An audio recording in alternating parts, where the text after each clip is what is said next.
Assalamualaikum Sobat Monteza yang beriman, semoga kita semua senantiasa dalam lindungan Allah Subhanahu wa Ta'ala. Pada kesempatan kali ini, kita akan membahas tentang bagaimana Islam berkembang di Australia, sebuah perjalanan yang penuh berkah dan hikmah. Sebelum kita mulai, marilah kita bersama-sama mengirimkan sholawat kepada Nabi Muhammad Sallallahu Alaihi Wasallam. Semoga kita mendapatkan syafaat beliau kelak di hari kiamat. Amin. Jangan lupa untuk like, subscribe, dan tekan tombol notifikasi agar kalian tidak ketinggalan konten menarik lainnya. Juga, pastikan untuk membaca deskripsi video agar tidak gagal paham. Semoga bermanfaat, dan mari kita simak video ini bersama-sama.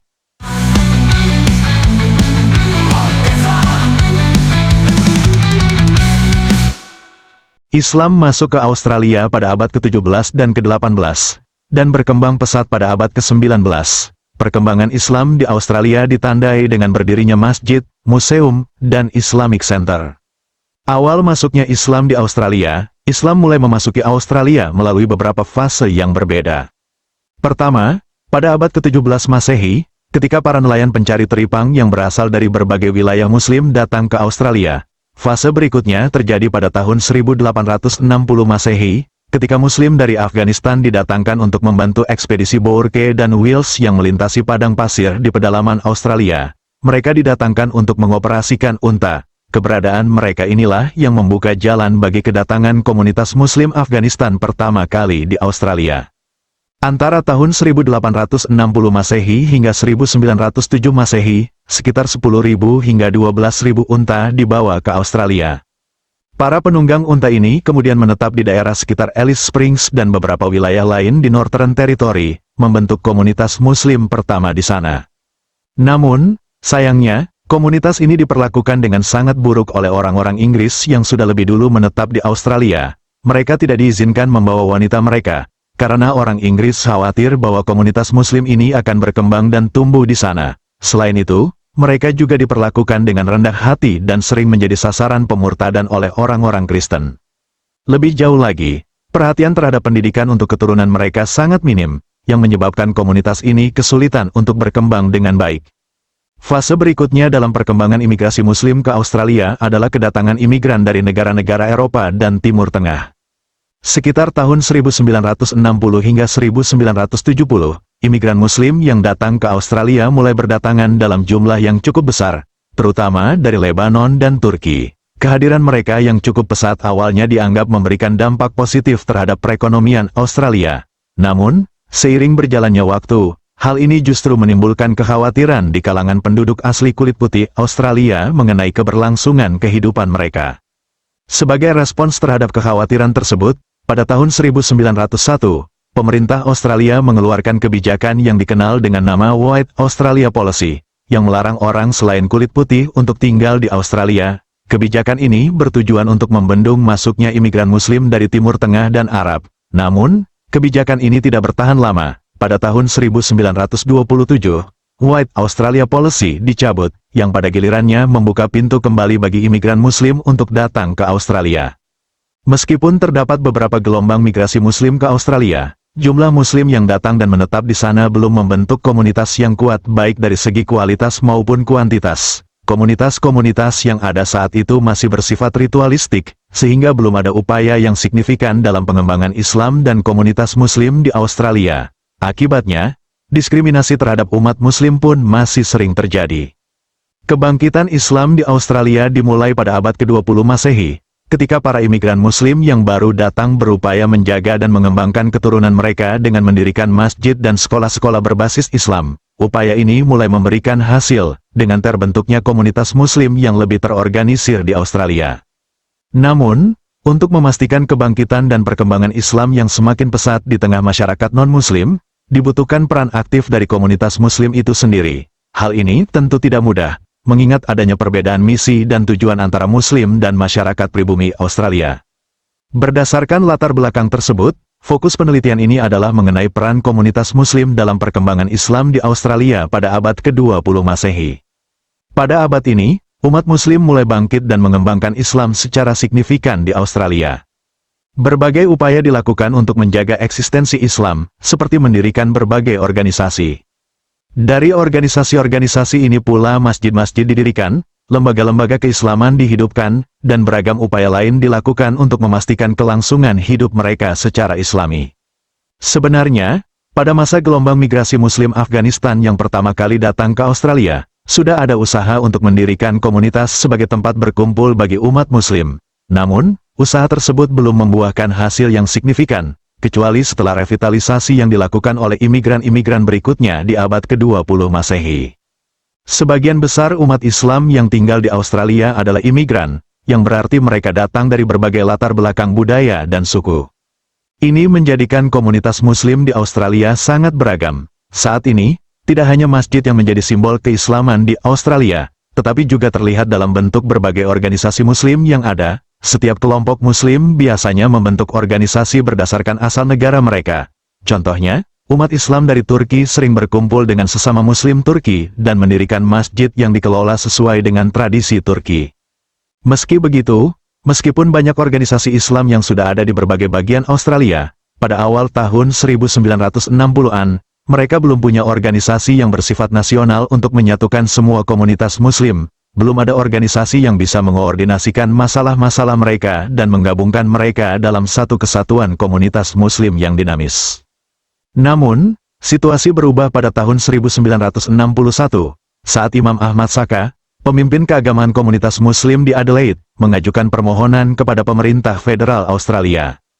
Dia ingin agar Muslim bisa menikahkan pasangan mereka dengan cara yang sama seperti yang dilakukan oleh pendeta Kristen. Sayangnya, permohonan tersebut ditolak mentah-mentah. Bahkan, ketua pengadilan saat itu berkata dengan tegas, "Saya tidak akan mengizinkan seorang Muslim pun untuk menikahkan siapapun di negara ini." Tentu saja, penolakan ini sangat mengecewakan dan menjadi penghinaan besar bagi komunitas Muslim yang baru saja tiba di Australia. Pada saat kejadian ini, sudah ada sekitar 10 komunitas Muslim yang terorganisir di berbagai kota seperti Adelaide, Melbourne, Shepparton, Sydney, Brisbane, dan Mareba. Mereka akhirnya berkumpul pada April tahun 1963 untuk mengadakan pertemuan besar, di mana perwakilan dari setiap organisasi Muslim hadir untuk membahas penghinaan yang mereka alami. Dari pertemuan itu, lahirlah Federasi Perkumpulan Islam Australia, AFIS. AFIS ini kemudian berkembang dan pada tahun 1975 namanya diubah menjadi Federasi Dewan Islam Australia, AFIC. Untuk mempermudah umat Muslim dalam beribadah, komunitas Muslim di Australia mendirikan masjid-masjid di setiap daerah tempat mereka tinggal. Masjid-masjid ini tidak hanya berfungsi sebagai tempat ibadah, tapi juga sebagai pusat kegiatan komunitas Muslim. Di masjid-masjid ini, sering diadakan pengajian, pendidikan Islam, dan perayaan hari-hari besar Islam. Namun, pembangunan masjid di Australia tidaklah semudah yang dibayangkan. Setelah mengajukan proposal izin pembangunan masjid ke Balai Kota, pihak berwenang akan meminta masyarakat sekitar untuk menyampaikan keberatannya dalam waktu 21 hari. Biasanya, warga sekitar merasa keberatan dengan pembangunan masjid, dan alasan mereka umumnya berkaitan dengan masalah parkir serta kebisingan yang ditimbulkan oleh suara azan yang dikumandangkan 5 kali sehari. Proses pembangunan masjid menjadi lebih cepat jika proposalnya disebut sebagai proyek pembangunan rumah ibadah, karena rumah ibadah bisa berupa gereja, masjid, atau tempat ibadah lainnya. Bahkan lebih mudah lagi jika bangunan yang digunakan dulunya adalah gereja atau rumah yang sudah tidak terpakai, kemudian dibeli dan dialih fungsikan menjadi masjid. Contohnya adalah Masjid Lakemba, yang dibangun di atas tanah yang sebelumnya adalah sebuah rumah. Rumah tersebut dihancurkan pada awal tahun 1970, dan masjid tersebut selesai dibangun pada tahun 1977. Pembangunan masjid ini diprakarsai oleh Persatuan Muslim Lebanon yang ada di Sydney, dengan dana hasil penggalangan dari umat Muslim lokal maupun internasional, serta bantuan sumbangan dari Timur Tengah dan keluarga kerajaan Saudi. Tidak hanya komunitas Muslim Lebanon, komunitas Muslim Turki di Australia juga menggunakan strategi yang sama dalam pembangunan masjid. Mereka membeli rumah yang kemudian dibongkar dan dialihfungsikan menjadi masjid. Masjid ini diberi nama Masjid Auburen Gallipoli, dan pembangunannya dimulai pada tahun 1986. Komunitas Muslim di Australia tidak hanya fokus pada pembangunan masjid, tetapi juga mengembangkan pendidikan berbasis Islam. Untuk memperkenalkan dan memperbaiki citra Islam di Australia, mereka tidak hanya melakukannya melalui sekolah, tetapi juga dengan cara-cara yang menarik seperti pameran, seminar, dan berbagai kegiatan lainnya. Salah satu contoh pengembangan pendidikan berbasis Islam bisa dilihat dari apa yang dilakukan oleh komunitas CIDE. Setiap hari Sabtu, mereka mengadakan pembelajaran untuk anak-anak dan remaja. Jumlah siswa yang terdaftar ada sekitar 100 orang. Namun yang hadir secara teratur setiap minggu sekitar 80 siswa. Bukan hanya CIDE, banyak juga komunitas muslim lainnya yang melakukan hal serupa untuk menghidupkan suasana di masjid-masjid mereka.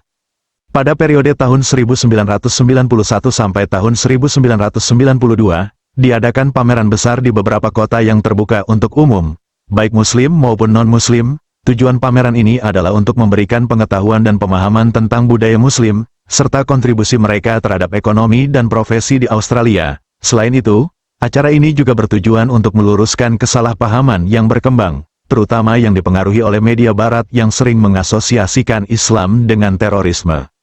Di akhir abad ke-20, perhatian terhadap komunitas muslim di Australia semakin meningkat. Salah satu contoh pentingnya perhatian ini adalah ketika pada bulan Juli tahun 1994, Radio Nasional Australia, ABC, menyiarkan acara harian berjudul Perspektif on Islam. Acara ini membahas tentang sejarah, seni, budaya, dan agama Islam. Selain itu, beberapa pejabat penting seperti menteri dan senator juga mulai lebih sering menghadiri acara-acara penting yang diselenggarakan oleh komunitas muslim. Salah satu acara besar yang dihadiri oleh mereka adalah resepsi perayaan Hari Idul Adha yang diadakan oleh The Islamic Council of Victoria, ICV. Kesimpulannya, komunitas muslim di Australia telah mengalami perkembangan yang signifikan sejak kedatangan gelombang imigrasi pertama pada abad ke-17 hingga abad ke-20. Meskipun tantangan awal dalam membangun komunitas yang terorganisir, seperti diskriminasi dan kesulitan dalam mendirikan masjid, umat muslim terus berusaha mempertahankan eksistensinya di Australia. Pembangunan masjid dan lembaga pendidikan berbasis Islam menjadi langkah penting dalam memperkenalkan dan memperbaiki citra Islam di masyarakat Australia. Selain itu, berbagai upaya seperti pameran, seminar, dan program media juga dilakukan untuk meningkatkan pemahaman tentang Islam dan untuk meluruskan miskonsepsi yang ada. Pada akhir abad ke-20, komunitas muslim mulai mendapatkan perhatian yang lebih besar, baik dari masyarakat umum maupun dari pejabat pemerintah Australia.